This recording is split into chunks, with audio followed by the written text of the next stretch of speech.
he himself tells journalists or people who listen to him, I was the one who built the first flying saucer.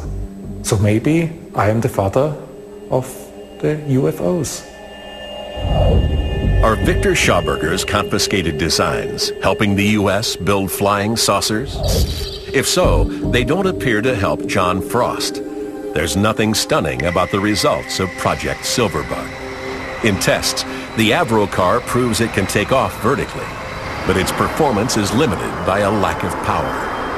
In order to actually get off the ground, it had to be powered almost to full thrust. And that would just be enough to rise it into the air at about 3 feet height. And that altitude, then it could be pushed forward to about the speed of a moving car, maybe 60 kilometers an hour. Frost proved the aerodynamic theories of disk flight could work. What he lacked was more time and money to find the power the craft needed.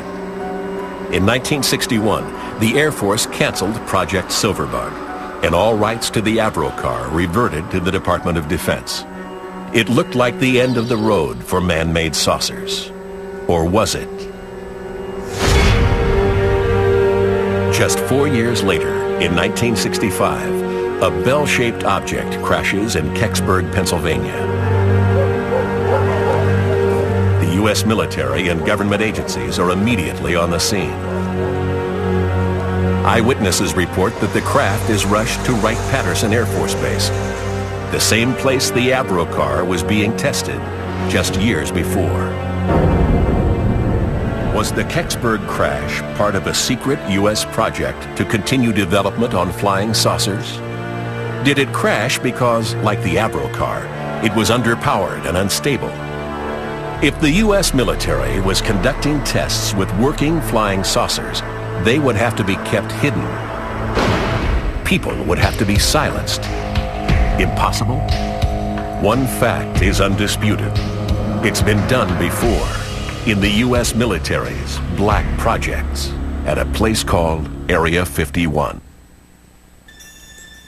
The investigation into a Nazi UFO conspiracy raises as many new questions as answers. Secret Project Silverbug documents, declassified in 1995, show the U.S. Air Force invested in the development of a supersonic, high-altitude flying saucer. The design is influenced by Second World War German designs and aeronautical engineers. But the Avro car, the version of the saucer made public, doesn't achieve its original design specifications. In 1961, the project is canceled. 5 years later, a UFO crashes in Kecksburg, Pennsylvania. The U.S. military restricts all access to the scene. Eyewitness statements suggest that the object they recover is remarkably similar to a Nazi craft called the Bell. Did the U.S. military cover up a continuing saucer program based on captured Nazi technology?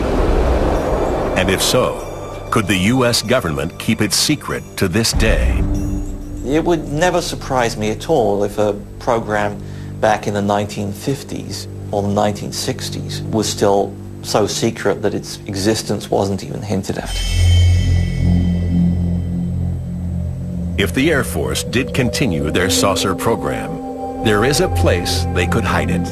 Groom Lake in the Nevada desert, also known as Area 51. The U.S. Air Force's legendary testing range for top-secret aviation prototypes. Covering over 2,000 square miles, it's remote, desolate, and very well protected. If you get too near Area 51, you're going to see signs, and at the bottom they say in red these very ominous words, use of deadly force authorized. Bill Sweetman knows Area 51. As a former aviation journalist for Jane's Defense magazine, he spent his life investigating black projects. These projects are funded by Congress, but the Department of Defense does not acknowledge their existence. What that means is that the existence of the program itself is a secret. Its function, its purpose, its existence itself is not disclosed. Conservative estimate is that across the services and the intelligence community, we're looking at least $40 to $45 billion per year. The secrecy surrounding Area 51 and the restrictions on employees maintain a wall of silence.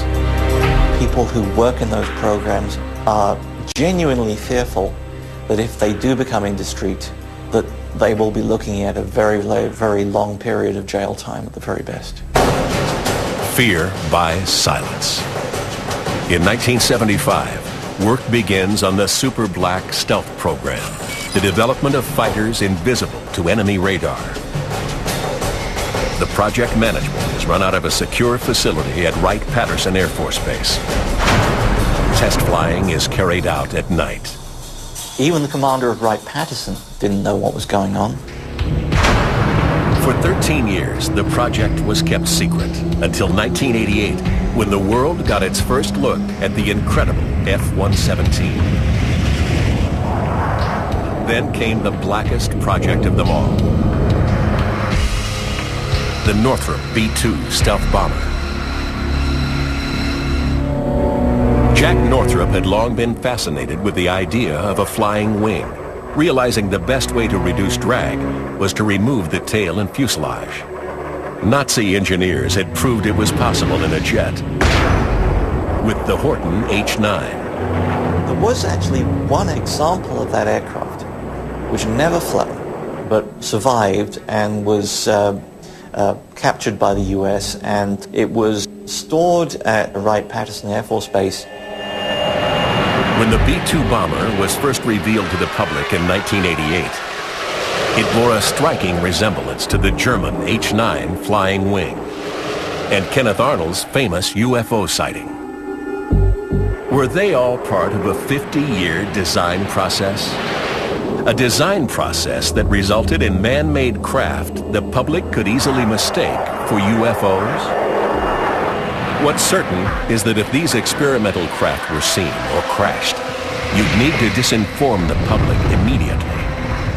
That meant telling people that they weren't seeing top-secret U.S. planes. That meant suggesting these sightings were extraterrestrial, alien, from another planet. The Air Force consciously manipulated the UFO myth in order to provide cover for the black programs that it was developing. In 1997, the CIA admitted an active involvement in UFO disinformation. Every time you start talking about Area 51, somebody starts talking about UFOs and small grey aliens.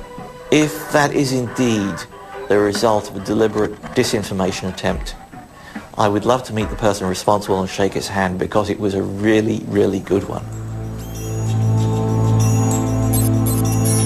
So what is happening at Area 51? It still employs thousands of people. Even though the last known aircraft tested there, Tacit Blue, was greenlit in 1976. So we have 25, 30 years of black programs, hundreds of billions of dollars that we know nothing about. The Horten H-9, Stealth, the F-117, the B-2. The U.S. military has successfully hidden its top-secret projects, including any evidence of flying saucers. But what about other countries, other sightings? Is there an explanation for the incredible UFO reports outside of the United States? An explanation that may also lead to Nazi engineers? Of all the conspiracies surrounding Nazi UFOs, the most controversial is the idea that some Nazis escaped the fall of Germany along with advanced saucer prototypes. Evidence clearly shows that a number of prominent SS officers did escape the Allies and went underground. In extreme southern Latin America, particularly Argentina, Uruguay, Paraguay, there are to this day huge German reservations. One man who never surfaced again was General Hans Kammler, the head of Germany's World War II secret weapons program. If anyone knew the truth about saucer technology, it was him. On April 17, 1945, Kammler sent his last telegram.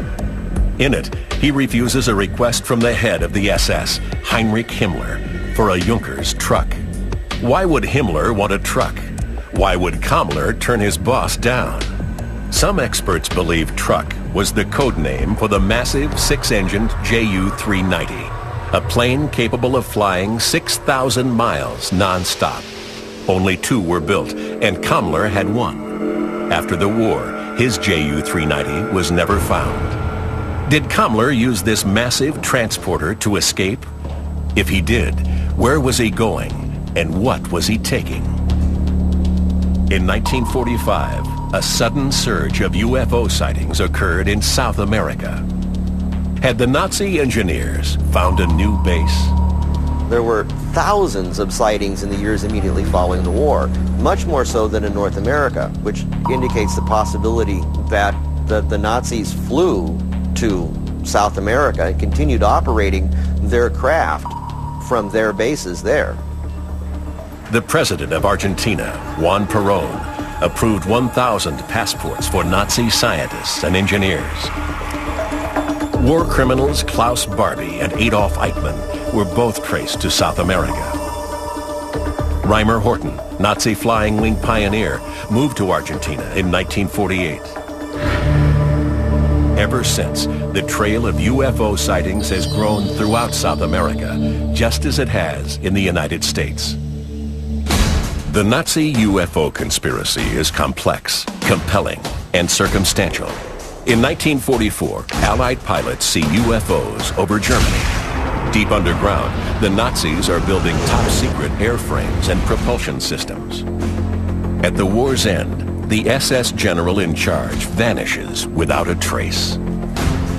His scientists, their research, and prototypes are captured by the U.S. military and shipped to the States. 2 years later, the first wave of UFO sightings occurs across America.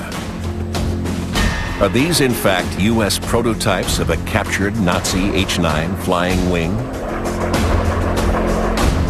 In the late 50s, the U.S. Air Force funds the Avro car, a flying saucer that looked like a Nazi secret project called the Repulsine. And in 1965, a UFO crashes in Kecksburg, Pennsylvania. It is reportedly bell-shaped and covered with distinctive markings, just like a radical Nazi device that may have been built at the end of the war. It's a trail of evidence that leads right to the very heart of the UFO conspiracy. Did the Nazis build successful saucer prototypes? Did the U.S. government and other nations develop them in secret? Are all these sightings human-engineered craft? Will governments or the military ever reveal the truth behind the presence of UFOs in our airspace? It would be a major blow against the credibility of the U.S. government to suddenly have to admit that flying saucers are real. People often ask me, well, when do you think the government is going to own up to the fact? And I say, I don't think it ever will. The Nazi UFO conspiracy continues.